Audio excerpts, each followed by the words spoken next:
Bismillahirrahmanirrahim. Bismillahirrahmanirrahim. Oke, selanjutnya nomor 9. Perhatikan, ada titik-titik di tengah kayak gini, maka langsung saja teman-teman itu cari atau cek kata kerjanya. Sudah ada apa belum tuh? Oke, kita lanjut ke soal nomor 9. Perhatikan, ada titik-titik di tengah ya. Jadi jenis soalnya titik-titik di tengah. Maka cek di sini, kan sudah ada di tengah nih ya. Maka teman-teman langsung Bismillahirrahmanirrahim. Oke, kita lanjut nomor 9. Perhatikan nih, tipe soalnya adalah titik-titik di tengah. Jadi, kalau teman-teman ketemu dengan titik-titik di tengah kayak gini, maka langsung cek kata kerjanya ada apa enggak. Perhatikan, di sini ada dua kata kerja. Yang pertama ada are, ini verb yang pertama. Yang kedua ada for both di sini. Jadi ada dua verb. Pertanyaannya, bolehkah dalam sebuah kalimat ada dua verb? Jawabannya boleh, asal di tengah-tengah ada yang namanya conjunction. Selama tidak ada conjunction, maka teman-teman tidak boleh menambah kata kerja. Artinya cukup satu aja. Di soal ini karena udah terlanjur ada dua verb, maka teman-teman mau nggak mau atau dipaksa untuk mencari sebuah conjunction. Terlihat dari opsi A, B, C, D, semuanya adalah conjunction. Nah, kalau teman-teman perhatikan di sini, teman-teman akan sadar bahwa what, which, they, what they, dan which they ini merupakan conjunction dari noun clause ya, dari clause nih. Nah, lebih tepatnya ini adalah adjective clause. Apa buktinya? Yang pertama,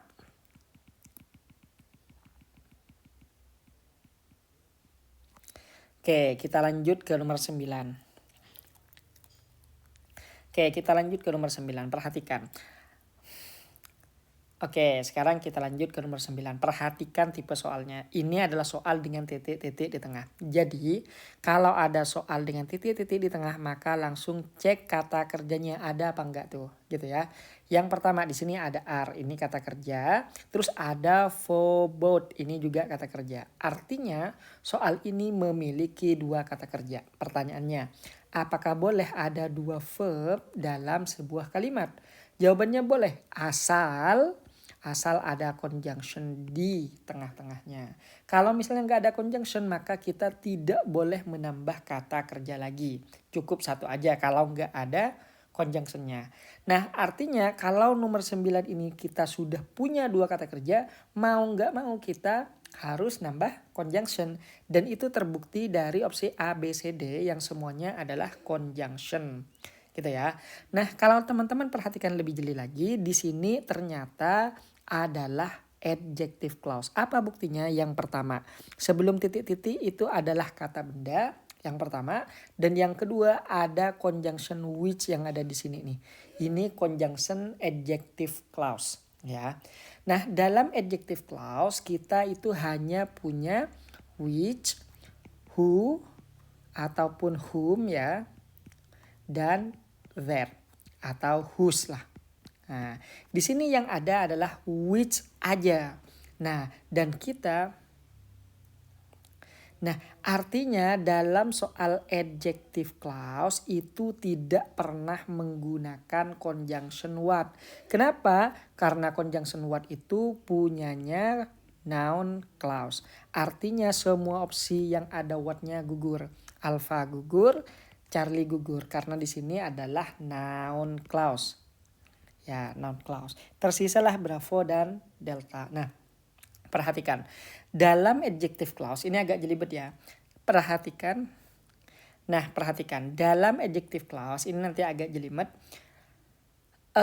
Conjunction dalam adjective clause itu ada dua tipe, teman-teman. Jadi, kita hapus dulu ya. Nah, ada conjunction, misalnya which ini teman-teman dia itu bisa langsung diikuti oleh verb, bisa saja dia diikuti subjek dulu baru ketemu dengan verb. Ini tipenya which. Nah, ketika which ini langsung ketemu dengan verb, maka dia berposisi sebagai conjunction plus subjek. Jadi dia tidak butuh subjek lagi, makanya dia langsung bisa ketemu dengan verb. Dan yang kedua, which ini teman-teman bisa saja bertemu dengan subjek dan verb, tapi dia tidak ada objeknya nih. Gak ada objeknya, dia tidak memiliki objek. Kenapa? Karena objek di sini sudah tergantikan menjadi which gitu. Nah, makanya di sini teman-teman tidak perlu lagi ya. Tidak perlu lagi, makanya teman-teman tidak perlu lagi menandakan, makanya teman-teman tidak perlu lagi menambahkan the yang ada di sini. Kenapa? Karena which ini sudah conjunction plus subjek yang menyatu. Yang mana jawaban yang benar? Yang bravo. Gitu ya. Kalau teman-teman nggak paham, nggak apa-apa. Yang penting tahu dulu nih bahwa ada teori kayak gini. Ini soalnya level-level yang advance udah. Gitu. Jadi nggak masalah kalau misalnya teman-teman hanya sebatas oh yang penting aku tahu aja dulu kalau ada teori kayak gini. Itu udah cukup. Nanti lama-kelamaan teman-teman itu pasti tahu juga kok. Gitu ya. Next, ini juga masuk soal advance. Ini adalah nomor 10 ini adalah soal noun clause ini nanti. Perhatikan ada titik-titik di akhir kayak gini. Ini sama persis dengan titik-titik di tengah. Jadi cek ada kata kerja apa enggak. Oh ada mana? Yang pertama suggest. Oke, satu ya. Yang kedua ada are, dua ya. Berarti cek di sini nih.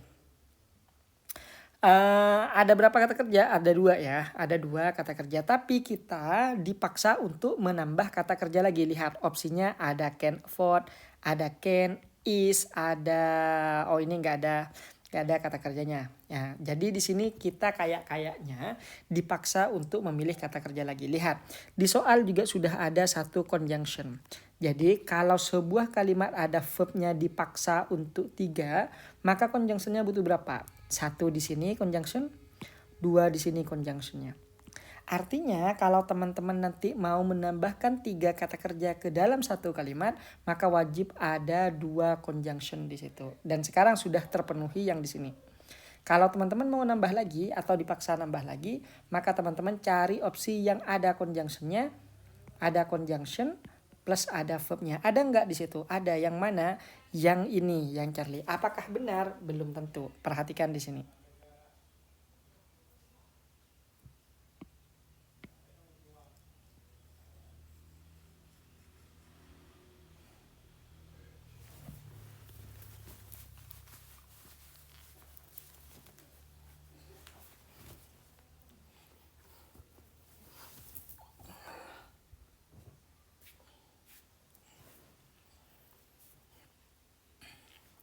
Nah, sekarang coba teman-teman perhatikan soal nomor 10. Di sini ada titik-titik di Nah, sekarang coba teman-teman perhatikan nomor 10. Ada titik-titik di akhir dan di sini di depannya ada kata beyond.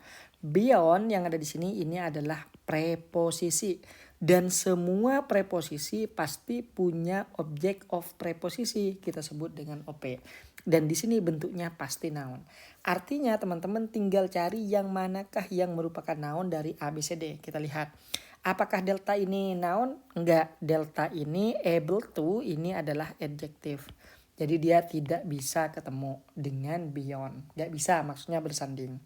Yang kedua ada they can afford it. What is affordable? Nah perhatikan. Kalau teman-teman perhatikan A, B, C, D. Ini semuanya adalah tanda-tanda dari noun clause. Artinya clause yang berfungsi sebagai noun. Nah jadi intinya dia noun tuh. Tapi seperti apa bentuknya kita lihat nih. Nah jadi jadi dalam noun clause itu biasanya ketika sebuah kalimat dijadikan noun clause biasanya dia akan kehilangan objek atau subjek. Contohnya kayak gini. I know what you want. Kan harusnya di sini masih ada objek, tapi objeknya hilang karena objeknya digantikan oleh what. Sehingga kalimat ini tidak memiliki objek. Atau misalnya kayak gini.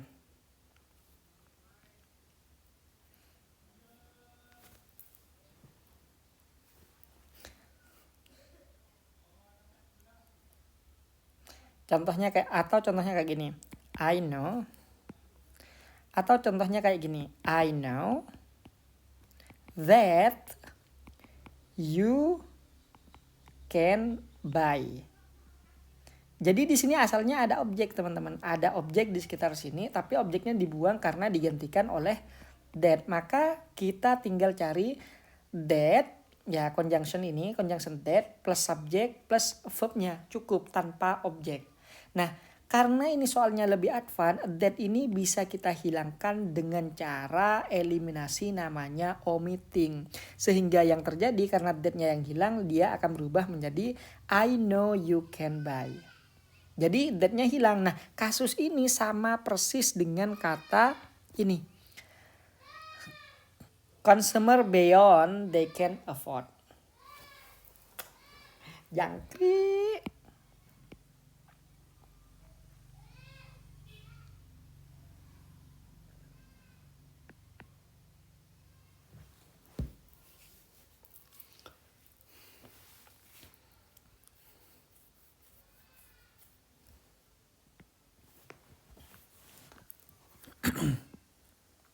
Oke, sekarang perhatikan nomor 10. Ada titik-titik di akhir kayak gini dan di depannya ada kata beyond.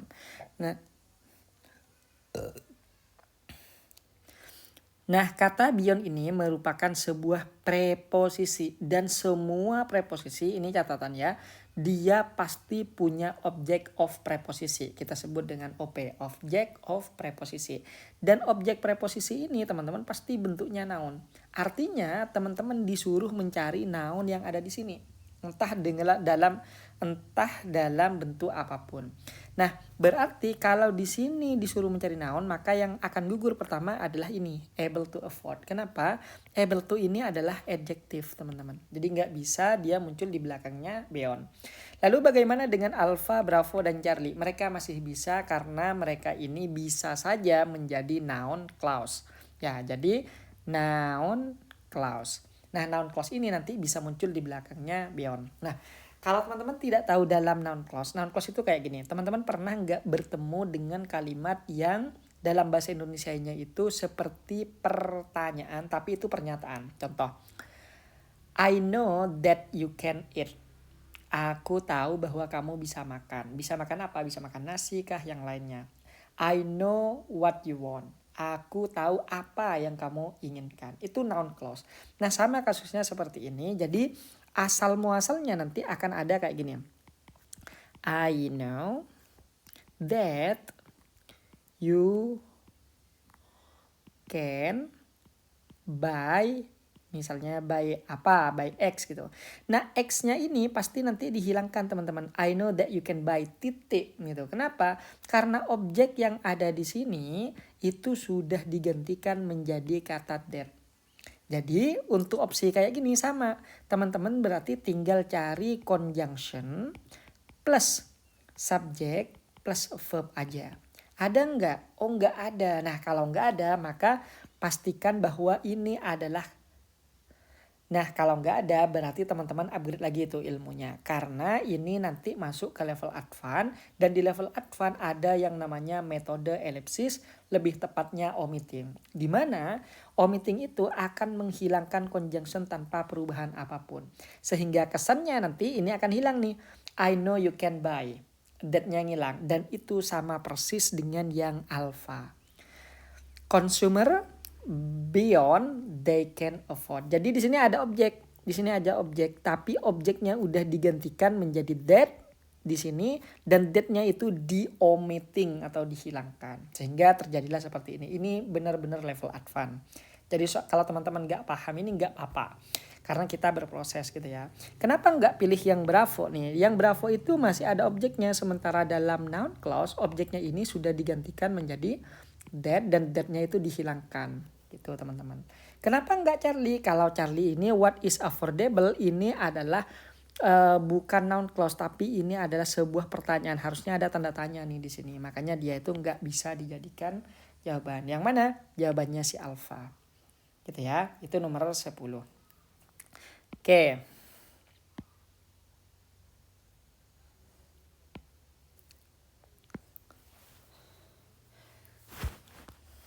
Oke, sekarang teman-teman masuk ke nomor 11. Oke, sekarang kita move on ke nomor 11. Ini juga level advance. Mabok kalian nih kena level advance semua. Perhatikan di sini.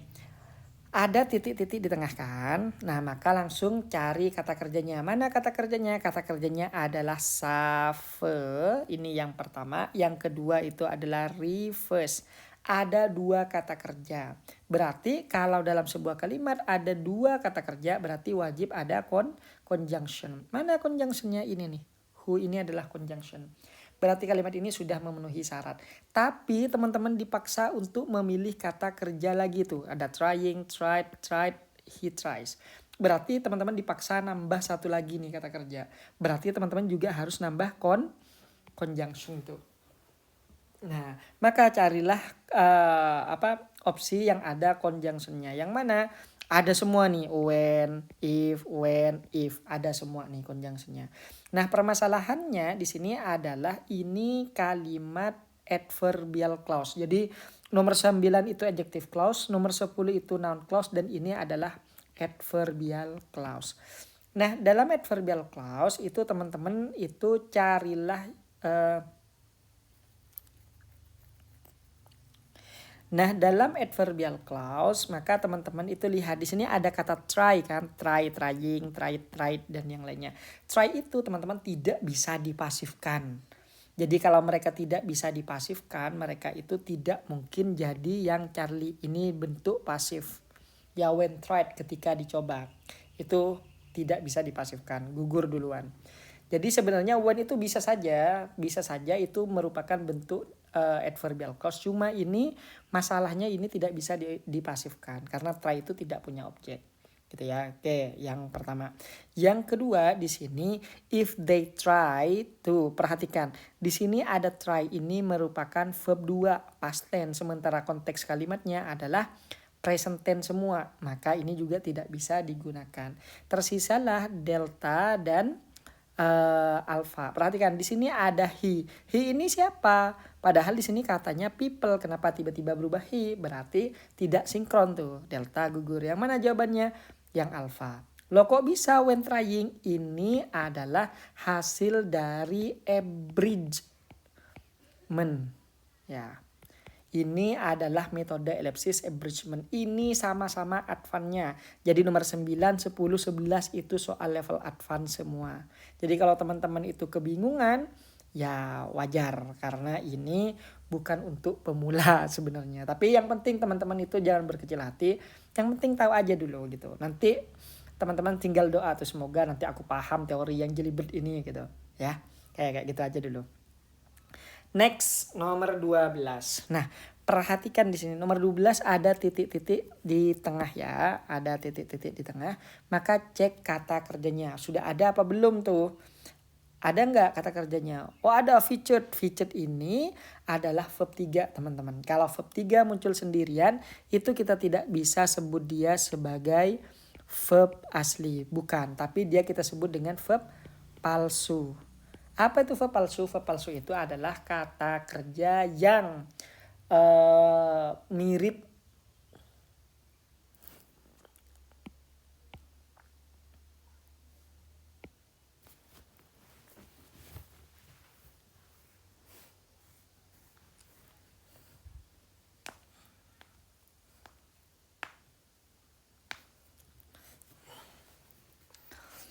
Oke, sekarang kita masuk ke nomor 12. Perhatikan ada titik-titik. Perhatikan nomor 12, ada titik-titik di tengah. Maka teman-teman cek kata kerjanya sudah ada apa belum. Oh ternyata kalau kita perhatikan belum ada. Belum ada kata kerjanya. Loh bagaimana dengan kata featured? Nah kalau ada verb 3 yang muncul secara tiba-tiba itu namanya verb palsu ya.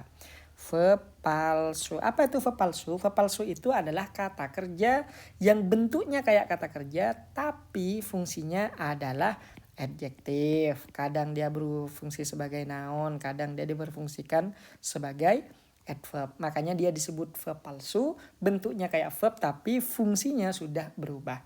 Makanya dia tidak bisa disebut verb. Itu yang pertama. Yang kedua di sini teman-teman kan berarti butuh verb kan. Maka semua opsi yang gak ada verbnya gugur. Yang mana? Yang Bravo gugur duluan karena an exhibit ini merupakan noun phrase. Gitu ya. Itu yang pertama. Terus yang kedua yang akan gugur adalah delta. Kenapa? Karena di sini kan cuma butuh satu verb. Kalau kita butuh satu verb, apakah kita butuh conjunction? Butuh nggak conjunction kalau verbnya cuma satu? Enggak, kita butuh conjunction kalau ada dua verb baru kita butuh conjunction. Sementara di sini masih satu, makanya dia gugur. Sisanya yang mana? Sisanya Charlie dan Alpha. Kalau teman-teman perhatikan, ada verb 3 muncul tiba-tiba di awal dan gak ada koma di belakang. Ini ciri-ciri dari kalimat inversi. Apa penyebab inversinya? Penyebab inversinya adalah at the Hereford Museum. Ini adalah adverb of place. Nah, adverb of place itu salah satu penyebab inversi, teman-teman. Nah, kalau ini penyebabnya inversi, maka sebenarnya subjeknya itu ada di belakang. Yang mana? Yang alpha. Ini kata kerjanya an exhibit of antique car dating from ini semuanya adalah subjek. Ini adalah subjek. Gitu teman-teman ya. Jadi nomor 12 itu juga level advance, mampuslah kita. Kena advance semua nih kita. Jadi dari awal tadi mudah, terus sampai sini ini agak jelimet dan itu memang level advance gitu ya. Oke, next nomor 13.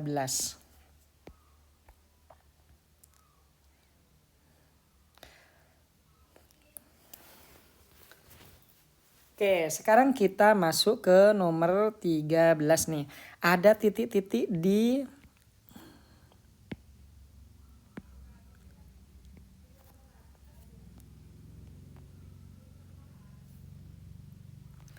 Oke, sekarang kita masuk ke nomor 13. Perhatikan, ada titik-titik di tengah kayak gini. Berarti teman-teman langsung cek apakah ada kata kerjanya apa enggak. Oh, ada, mana? Is di sini. Ada lagi enggak? Distinguish. Oh, bukan, karena dia ada to-nya. To distinguish berarti ini to infinitive. Nah, kalau to infinitive itu sudah bukan kata kerja, teman-teman. Tapi dia itu kita masukkan pada fungsinya dia sebagai noun atau dia sebagai adverb. Gitu. Itu fungsi to infinitive ya. Makanya di sini kata kerjanya cuma is. Tapi kita itu dipaksa memilih kata kerja lagi nih. Nah, kalau teman-teman dipaksa untuk memilih kata kerja lagi, maka yang harus teman-teman lakukan adalah opsi 1, cari conjunction plus verb plus subject plus verb. Kalau ini nggak ada, maka teman-teman ambil opsi kedua, yaitu cari yang verb ing atau verb 3. Semua yang bukan verb ing, semua yang bukan verb 3 gugur. Yang mana yang gugur duluan? Yang gugur duluan adalah ini. Kenapa? Karena is produce ini adalah kata kerja biasa dan kalau kita gabungkan maka nanti akan ada dua kata kerja tanpa adanya conjunction. Karena di soal nggak ada conjunction nih, gugur duluan. Yang kedua di sini ada kata from. Kalau di sini ada kata from berarti di sini ini kemungkinan besar adalah verb 3 guys. Ya, ini adalah verb 3.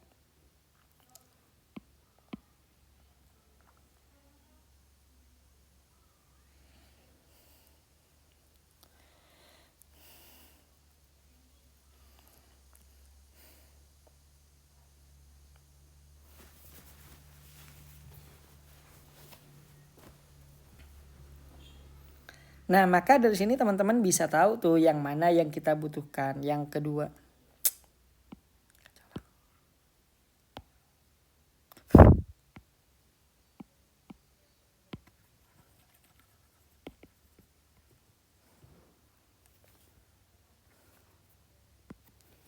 Oke, sekarang kita lanjut nomor 13. Perhatikan ada titik-titik di tengah. Maka langsung cek kata kerjanya. Mana kata kerjanya? Di sini loh. Is adalah kata kerja. Ada kata kerja lagi enggak di sini? Ada, mana? Vulcanizer. Oh enggak, ini nanti fungsinya sebagai adjektif. Dia hasil reducing untuk menyifati kata silikon. Bagaimana dengan distinguish? Distinguish ini bersama dengan to berarti namanya to infinitive. Dan to infinitive itu tidak masuk kata kerja. Kenapa? Karena dia sudah beralih fungsi menjadi noun atau menjadi adverb. Itu fungsi to infinitive. Fix ya. Maka soal ini hanya memiliki satu kata kerja dan tanpa adanya conjunction. Fix. Nah sekarang kita dipaksa memilih kata kerja lagi nih. Nah, maka kalau teman-teman dipaksa mencari kata kerja lagi, maka teman-teman pilihlah opsi ini. Yang pertama, kalau teman-teman dipaksa lagi untuk memilih kata kerja, maka pertama teman-teman cari opsi yang ada conjunctionnya plus subject plus verb. Kalau ini nggak ada, maka langsung aja teman-teman cari yang verb 3 atau yang verb ing. Oh ini nggak ada juga, maka teman-teman langsung cari opsi terakhir. Ada conjunction plus verb ing atau verb 3. Ini aja pasti jawabannya salah satu dari mereka. Lihat nih, yang pertama di sini yang akan gugur duluan adalah si alpha. Kenapa? Is produced. Ini adalah kata kerja biasa tanpa adanya conjunction. Jadi kalau kita mau nambah verb, maka tambahin conjunction juga. Fix ya. Pertama gugur. Yang kedua yang akan gugur adalah si Charlie. Kenapa? Lo ini kan ada conjunction nih. Iya, tapi perhatikan produce ini di sini butuh objek. Sementara di sini di soal ada from. From ini preposisi. Artinya kalau ada preposisi setelah titik-titik ini kemungkinan besar adalah verb 3 isinya. Bukan verb 1 kayak produce. Maka tersisalah Bravo dan Delta. Yang manakah yang kemungkinan pasif? Jawabannya yang delta. Kenapa enggak producing? Producing ini butuh objek dan di sini objeknya tidak tersedia. Nah kok bisa sih ada produce doang, verb 3 doang? Nah ini namanya materinya adalah adjective clause dan metode peringkasan ini adalah metode yang ini ya. Metode reducing. Jadi ini metode reducing dan ini juga level advance. Jadi makin ke belakang ini makin advance semua teman-teman. Jadi siapkan mentalnya ya untuk yang gini nih. Ini parah banget nih soal. Kayak gitu. Saya aja ngejelasinnya juga aduh gimana gitu pikir-pikir ulang. Kayak gitu ya. Itu kalau mau dijelasin secara detail. Tapi kalau teman-teman mau tanya mana nih jawabannya udah ini tanpa alasan apapun ya gampang aja gitu. Tapi kalau mau dijelasin kenapa Alfa salah, kenapa Bravo benar, kenapa Charlie salah, kenapa ini gitu. Itu sejelimet ini sebenarnya. Gitu ya. Oke, next one nomor 14. Nah, perhatikan di sini. Ada titik-titik di awal, maka teman-teman langsung cek ke belakang ada koma apa enggak. Kalau enggak ada, maka di sini pasti yang hilang adalah subjek. Ya, ini pasti subjek nih. Ada berapa kata kerjanya? Cek nih. Apakah subjek doang yang hilang atau kata kerjanya? Di sini kata kerjanya sudah ada appears. Ini kata kerja yang pertama. Yang kedua, di sini ada it does. 2. Yang ketiga ada ini.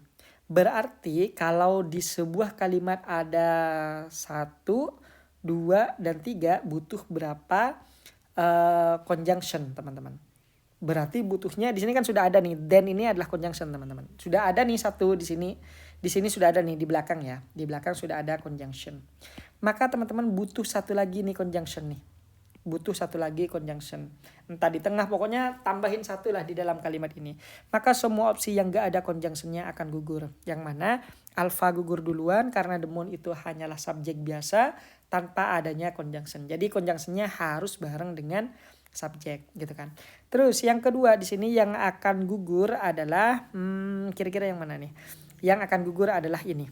Charlie. Kenapa? Kan when ini conjunction. Ya. Tapi when ini adalah conjunction miliknya adverbial clause. Kalau ini muncul di awal kalimat maka di belakang muncul koma. Contoh misalnya when I eat rice, I feel happy.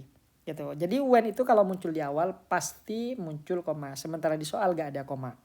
Tersisalah Bravo dan Delta. Nah, di Delta ini the moon which. Nah, the moon which ini adalah adjective clause. Ya, ini adjective clause. Kalau yang the moon ini adalah noun clause. Kok bisa tahu that itu adalah ketika muncul di awal kalimat dia akan membentuk sebuah noun. Jadi di sini adalah noun clause, yang ini adjective clause. Kedua-duanya sama-sama benar untuk dijadikan jawaban secara structure.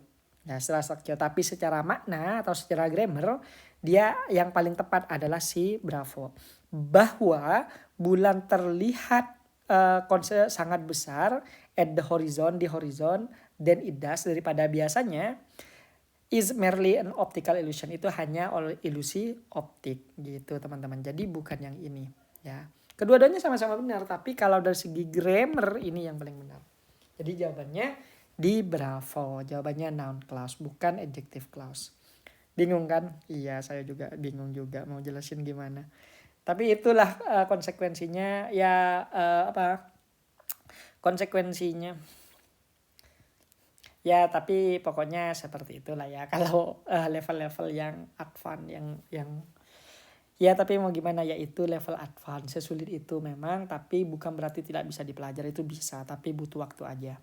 Oke, dan yang terakhir di sini perhatikan, according to bla bla bla organization bla bla bla, itu ada titik-titik di sini.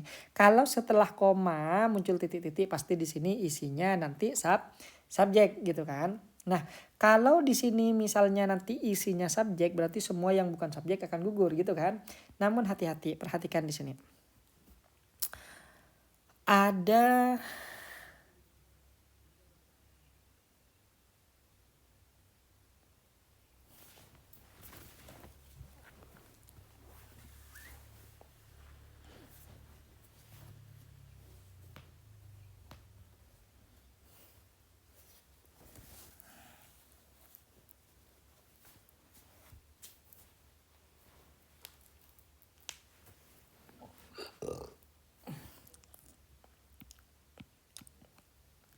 Nah, sekarang teman-teman perhatikan di sini ada titik-titik di tengah dan dia muncul di belakang koma. Biasanya di sini akan berisi conjunction.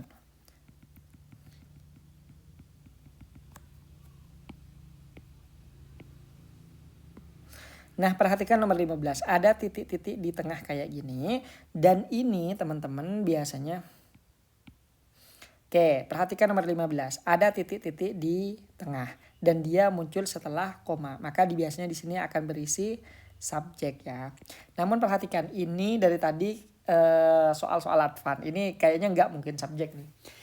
Terlihat dari opsinya ada they were, there were, ada were they. Nah, perhatikan di sini. Kalau teman-teman perhatikan nomor 15 ini ada it could, ada koma di sini, ada it could. Ini kayaknya conditional sentence nih, tapi dia diinversi, makanya dia muncul it could because bla bla bla. Kok bisa tahu? Ya ini dari pengalaman teman-teman ya. Dari pengalaman ini